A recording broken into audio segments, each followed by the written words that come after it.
Olá, queridos alunos. Hoje eu trago aqui um assunto que já foi muito pedido, né? Eu já falei desse assunto, mas as coisas vão mudando e eu achei que devia voltar novamente no assunto que é OTA, né?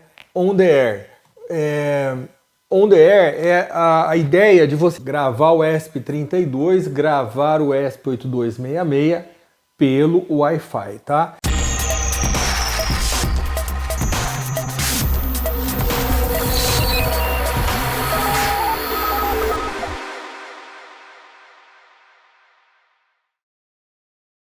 Então aqui, logo na primeira tela, eu já dou uma ideia de como é que você pode utilizar isso. Então muita gente me pedia, falava assim, Fernando, eu tenho uma automação lá no meu cliente, como é que eu faço para dar um upgrade, né, para gravar uma nova versão do firmware sem ter que eu ir lá na empresa? Então existe essa maneira sim. Então você está aqui no seu computador, né? Você tem que ter um IP válido, existiria a possibilidade de usar DDNS. Mas eu não gosto, gente, eu não gosto de DDNS, tá? Enfim, na minha casa eu tenho IP fixo, IP direto não, né? Já eu falei IP direto, IP fixo. Então, eu gostaria, na verdade, de dar esse exemplo com IP fixo, porque o IP fixo eu sei que ele funciona bem. Então, se na empresa lá tem um IP fixo, o que você pode fazer? Você manda para um IP, na verdade é assim, né? É um IP fixo, 2 pontos. Vou dar um exemplo assim, vamos supor que você usa lá um port 8001, certo? Vou dar um exemplo assim. Eu usei aqui eu fiz interno, usei o port 80, mas você pode usar um port alto. Por que eu falo às vezes de usar o port 80 ou um port bem alto? Porque dependendo da empresa, eles bloqueiam um range de portas, entendeu? Lógico, você não vai mandar uma atualização num port que seja usado por um serviço, tipo 22, que é SSH, são portas de transferência, às vezes de arquivo, então, né, você não vai fazer isso. Então, essa é uma possibilidade. Você passa pela internet com IP forwarding, depois eu vou mostrar lá o que é o IP forward, e aí você grava de vários clientes que você pode ter atualizando o firmware, mas óbvio, né, você tem que saber bem que você está testando, porque se der pau lá na outra ponta depois, você vai ter que ir lá, tá? A questão outra possibilidade é de você estar na sua própria rede local e para testar, você pode, às vezes é útil, porque às vezes você põe no telhado um ESP lá, num lugar alto, inacessível, você não vai ficar toda hora querendo ir lá para ligar o cabo USB. Então, o On The Air, ele é bom para isso, tá? Então, vamos começar a ver os detalhes, então, gente. Aqui, ó. Então, essa aula, né, é oferecer uma opção de OTA. E para assim, não ficar totalmente aberto, eu não estou usando HTTPS, estou usando HTTP. Mas assim, a gente sabe que quando você coloca um pequeno obstáculo, você derruba 99% dos intrusores, tá? Aqui, pessoal, são os recursos usados, pouca coisa, só um ESP, Wi-Fi, um Arduino IDE, né? Nosso querido Arduino IDE. E aí, pessoal, aquele recadinho, né? Eu gostaria que você se inscrevesse aqui no Clube de Membros, porque eu estou soltando um negócio muito legal, que é Rede Mesh. Rede Mesh, assim, eu mando acender uma lâmpada, né, ou um ventilador no meu smartphone, com o Fernando K, aí ele vai até o primeiro ESP, aí não é para ele vai para o segundo, ele vai para o terceiro, ele vai para o quarto, ele vai procurando na rede e ele pode chegar muito longe, porque ele vai espalhando. Cada ESP que entra é um nó da rede e aumenta a distância, aumenta a distância, aumenta a distância, né? Então é muito legal. A Rede Mesh é uma tendência muito forte agora, né? E eu esperei um pouco para falar de Rede Mesh, porque muitas das libs que existiam, elas não funcionavam muito bem, ou eram difíceis de se trabalhar. E aonde que vai estar isso? Aqui no canal Fernando K Tecnologia, mas no clube de membros. Então você tem que entrar aqui, ó, você seja membro, você colabora com o canal e ainda recebe conteúdos exclusivos. Mas vamos continuar com o nosso OTA aqui, né? Aqui no Seja Membro, se você clica aqui se você estiver na web, e se você estiver no celular, você clica aqui embaixo e aí você se torna membro, certo? Então, vamos lá, a sequência de verificação, pessoal. A sequência de verificação, até coloquei, né, nesse exemplo, a gente vai mandar uma sequência de atualização, né? Na verdade, nós vamos fazer uma verificação, você vai digitar a senha antes de atualizar. Não vai mandar atualizar direto. Porque vamos supor que alguém entre naquele IP do ESP, então o cara pode mal intencionado jogar uma coisa lá. Difícil, vamos falar? Sim, tem que o cara precisar invadir você, né? Mas tudo bem, eu vou falar de HTTP, não fica preocupado, vou falar de HTTPS, tá? Eu tô aqui em casa fazendo curso, olha, tô trabalhando mais do que nunca, viu? Além das coisas que eu tenho, né, dos outros trabalhos que eu tenho fora do canal, ainda tô produzindo vídeo para o canal. Semana passada eu dei uma falhadinha com vocês, né, mas foi difícil. Ainda tem um projeto do respirador, tem coisa, hein? Tem coisa, mas é bom, viu? Fiz amizade com vários médicos aí, olha que bacana, conheci gente, assim, online, né, claro, não tô saindo de casa, mas é isso, pessoal. E vamos continuar aqui. Aí algum código de autorização, né? Então, não é aquela, gente, não é aquela proteção. Né? Muita gente vai falar, mas Fernando, com o sniffer eu vejo, você vê com o sniffer. Mas é um princípio. Então, e é legal, assim, depois você pega esse código, melhora ele, entendeu? Essa que é a ideia. Não, só faltou uma coisa aqui. Se a verificação falhar, né? O ESP não vai servir a página, porque o ESP, no caso aí, quando você põe esse OTA lá, ele vira um web server, tá? Então é isso. E como o ESP tem bastante memória, aqui tem um negócio que eu sabia que o pessoal ia ficar com a dúvida. Mas Fernando, como é que eu gero binário? Como é que eu gero binário para mandar pela web? Você gera o binário no Sketch e exportar binário compilado. Aí o que ele vai fazer? Ele pega o nome do teu arquivo .ino e gera um binário. O arquivo .ino, pessoal, é o texto. Você pode escrever ele no Word. Ele compila, gera código assembly de máquina, né? E aí, gera código de máquina, né? Assembly é outra coisa. E aí ele gera lá, ele deu 713K. Então esse 713K de arquivo binário, instrução de máquina, que vai para dentro do ESP via internet ou via rede local, tá? Então vamos lá, conexão externa, vamos lá. Aqui, ó, aqui eu tenho que dar um recado, tá? Aqui eu tô mostrando como é que faz IP forward. Aí é o seguinte, ó, redirecionamento de portas, servidores virtuais. Então o que acontece? Eu tenho aqui um IP interno, certo? E eu tenho uma definição de porta. Então tudo que bater, tudo que vier de fora no porte 300 eu vou direcionar para esse IP aqui. Agora, tem um detalhe, isso eu tenho que explicar. Muita gente que tem internet em casa não vai conseguir fazer isso. Por que não vai? Porque, por exemplo, às vezes a operadora, é muito comum, tá? A operadora, ela põe um roteador lá na sua casa, tudo integrado, né, com fibra ótica, tudo, e ele não dá acesso para você fazer isso aqui, certo? Ele não dá. Então, assim, por exemplo, isso aqui, na minha casa, como é que é? Eu tenho um IP fixo, é mais parecido com o jeito que as empresas funcionam. Ela tem um IP fixo, toda vez que ela liga a internet, não aparece um IP novo lá, aparece sempre o mesmo IP. É bom porque de fora, né, quando eu tô fora, eu consigo acessar minhas máquinas, é muito mais fácil, a sua vida facilita. Olha, um dia eu vou contar, antigamente, né, eu tive internet em 1993, a internet chegou no Brasil em 95, vai vendo. A empresa que eu trabalhava, né, tinha já internet, tá? Então, assim, era uma empresa americana, então, assim, eu já tive internet muito cedo e só tinha IP fixo na época, não tinha esse negócio de IP variável, né? Mas, enfim, tá entendendo? Dá por DNS? Dá, mas eu não gosto, já usei, negócio que dá muito erro, sabe? Bom, aqui, pessoal, também é possível fazer a conexão, né, pela internet, que eu estou explicando aqui.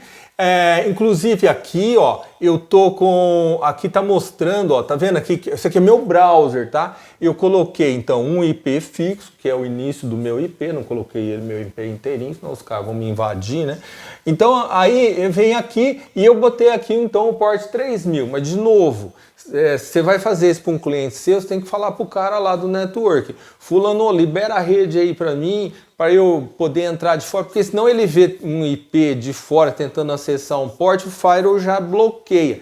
Então você está entendendo que as chances são que você, para fazer isso numa empresa, vai ter que falar com o network deles, certo? Então vamos lá, vamos tocando. Vamos lá, sequência de verificação. Então beleza. Aqui eu já estou no meu IP interno, né? Tá?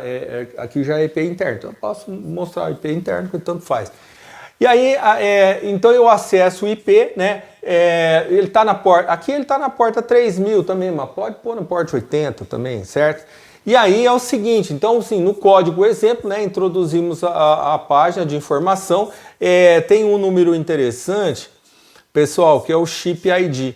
E o chip ID, ele não se repete para cada ESP, cada ESP32, cada ESP266, ele tem um chip ID, tá? E aí tem o text box aqui de autorização, que nada mais é aquela senha que nós colocamos lá, né? Para ele checar, para não ficar um negócio tão direto, tão bobinho lá, né? Apesar que já estou explicando aqui, né? Vamos me criticar. Ah, Fernando, você não usou HTTPS. Não usei, estou sabendo, né? Isso aqui é um exemplo didático, né? Então vamos lá. Aparece aqui, tá vendo? Ó, a versão, né, 1.0. Essa versão que escrevi lá, versão 1.0, chip ID, né? Então aqui, iniciando o processo de verificação. Só que aqui tem um detalhe, gente. Se uma chave incorreta for introduzido, aí dá erro, né? Então você colocou lá um número errado, vai dar essa mensagem aqui, falha, né? Certo? E aí, vamos supor que você coloca a chave certa. Então, eu vou colocar aqui a minha senha. É lógico, botei uma senha aqui, você não vai pôr essa senha, você vai colocar uma senha, né? Tá lá no código-fonte essa senha. É a senha fixa. Mas de novo, né? O que você pode fazer? Uma ideia, pega o valor do chip ID, faz uma conta com ele, dificulta o cara, entendeu? Aí de repente, toda vez que você sabe que o chip ID é aqui, você faz uma continha com ele, pá, já melhora. Se você colocar depois HTTPS, então daí mata pau, né? Então, é o seguinte, né? Usamos a caixa de texto, que eu já falei e tal, colocar a senha, e aí... agora é a hora que a gente vai mandar o arquivo binário. Então assim, eu não gravo mais o Arduino, o ESP32 pela Arduino IDE. Agora eu pego o arquivo que já está compilado, que é o .bin, tá? Que é o nome do teu arquivo .bin. E aí você dá o escolher arquivo. No que você dá o escolher arquivo, ele vai abrir navegador lá, o Windows com File System, vai abrir, você vai pegar esse cara, vai abrir ele, depois vai clicar em atualizar, certo? Quer ver? Aí ele aparece a atualização bem sucedida, certo? E aí, até eu coloquei aqui, depois numa outra tela, né? Que é o seguinte, ó, não tem barra de progresso, mas ele mostra aqui embaixo, ó, enviando 10%, 20%, 70%, entendeu? Ele vai, a barra de progresso é aqui. Mas é rápido, mesmo que seja remoto, você vai transmitir menos, às vezes, de 1 mega, então é pouco, né? Você está entendendo isso? Então é bem fácil. E aí é detalhe, né? Quando o ESP boota, aí você vai lá no código-fonte, né, e muda a versão, só para você ver que mudou, entendeu? Aí passa a mostrar, em vez de versão 1.0, versão 2.0. E até é uma prática que você deve usar para você fazer controle de versão do que está lá no teu cliente, certo? Bom, então aqui, né, é onde eu faço a mudança da versão, né, certo? E aqui, pessoal, né, para poder acompanhar o processo, então você também, você vai ver lá no código-fonte que tem os print lines lá. Então você vai acompanhando tudo que está acontecendo aqui, né? Aqui, por exemplo, ó, a versão, o chip ID e tal. Você vai vendo tudo aqui, né? Aqui, ó, recebimento do número, início de atualização, mensagem atualizada bem sucedida, mensagem indicando o ESP, né? Ó. Um conjunto de informações, entendeu? Então você pode acompanhar por aqui, você sabe, quando você está desenvolvendo, muito útil, né? Código-fonte, pessoal, não vou tanto entrar em detalhe no código-fonte, vou dar uma passada assim, tá? Mas são os includes obrigatórios, o seu SSID, sua senha, os seus parâmetros de rede, né? Quem acompanha meu canal está acostumado com esse início aqui, né?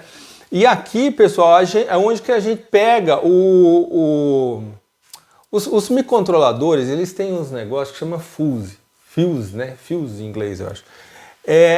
E aí, são até coisas que você não pode mexer, porque se você mexer num negócio desse lá no ESP, lá tem um software para você mexer, se você mexer, você pode invalidar ele, virar um tijolo, né? Então o que acontece? Mas você pode dar get. Então você pega o chip ID por esse cara aqui. Até você precisa deslocar uns bits, não assusta. Depois você pega, imprime o chip ID aqui, tá? Aqui eu estou definindo versão. E aqui, pessoal, quando a gente põe o HTML, vocês bem sabem, fica assim com uma carinha meio feia, né? E depois até eu coloquei numa tela separada, né? Aqui eu tenho um flag de autorizado ou não, mas quando tá dentro E aí, ó, lógico, o HTML, para ficar bonitinho, você tem que abrir ele num editor de HTML. Então eu já coloquei aqui, ó, tá vendo? Ó, num editor de HTML, porque quando você baixar o PDF é uma espécie de um livrinho, né? Gente, aí assim, não é um bicho de 7 cabeças o OTA não, entendeu? Então assim, ó, eu vou abrir o serial, né?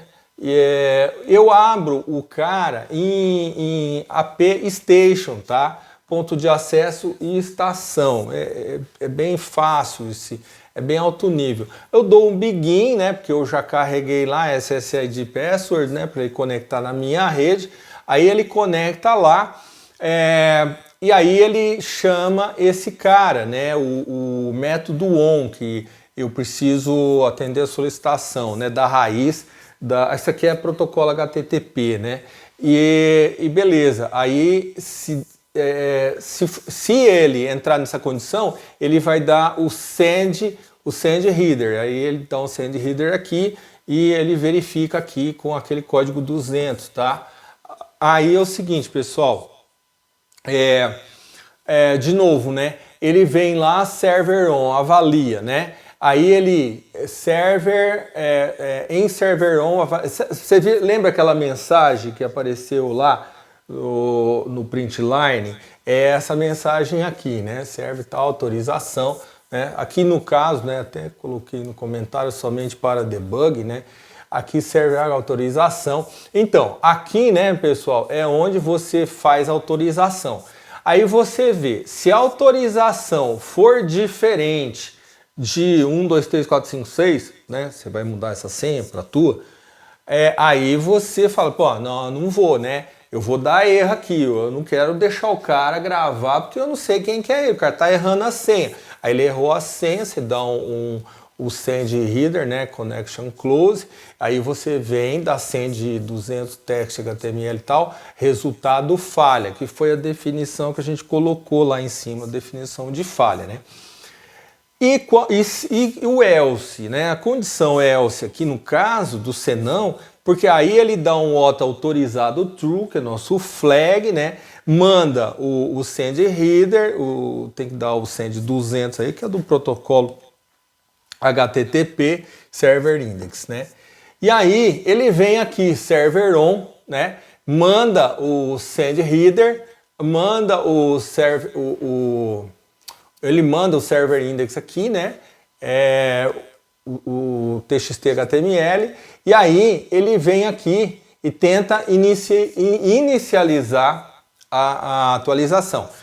Obviamente que ele vai olhar se o cara está autorizado. Então, o cara está autorizado? Não está. Aí ele manda aquele resultado de falha. Se o cara está atualizado, Aí ele vem, ele continua no código, né, da connection close, aí ele vem aqui, update, error, falha ou resultado ok. Aqui é o seguinte, esse daqui é um if, né? Eu não, assim, eu não sou, não é esse código aqui não é meu, essa parte aqui, mas eu não sou, se eu for fazer uma coisa para aluno, eu não uso esse tipo de if, tá? Mas tudo bem. Update hazard, tem um erro aqui, se ele tem um erro, aí a primeira a condição é assim, se tem um erro, então o resultado é falha. Se não tem erro, então o resultado dá ok. Então essa notação é uma notação que o pessoal às vezes mais novo, mais novato assim, não gosta, né? Não entende, na verdade, mas também não tem mistério. Aí ele pega, dá um delay de 1 segundo e dá um restart. Por quê? Porque se ele deu erro, ele pensa, pô, eu dei erro aqui, cara, vou ter que fazer alguma coisa. Deixa eu reiniciar então o negócio, a situação aqui, né? Então, aqui é o setup, né? Ainda no setup aqui, né? Ele tem o HTTP upload, então aqui nesse método server upload é onde ele já tenta fazer o upload, né? Aí ele faz o start, ele dá set debug output true, né? E aí ele vai lá atualizando tal, o nome do arquivo, update. Se update não começou, né? Ele dá um erro. Aí, o update não começou, ele vem aqui e imprime o erro na serial. Se não, se o upload file write, né, se tá ok, e aí ele continua e entra nessa condição if, update write, upload.buff, que é a posição de memória onde está o cara, quer dizer, não é bem a posição de memória, mas onde está armazenado, quer dizer, não deixa de ser, né? Onde está armazenado aqueles 700 e poucos K lá, porque precisa subir, precisa gravar lá, né? Precisa gravar na memória dele, porque ele tem que passar para flash, você está entendendo isso? Ele tem, eu estou recebendo aqui, estou gravando na flash, estou recebendo, gravando na flash, né? Entendeu? E aí ele vem aqui da update error, né? Se não conseguiu escrever o arquivo, se deu erro aqui, tá? Então vamos lá, continuando.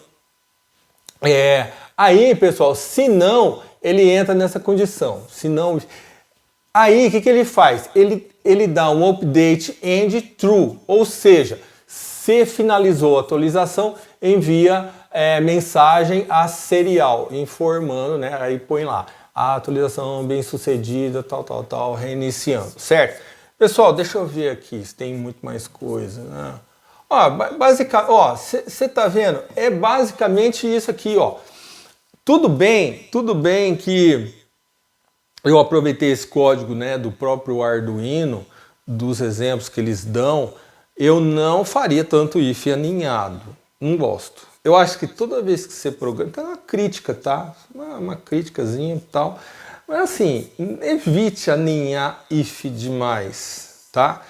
Prática de programação, mas eu vou ensinar isso no meu curso, sim. Eu estou fazendo o curso aqui, eu vou mostrar um monte de if aninhado, depois como você simplifica tudo, sabe?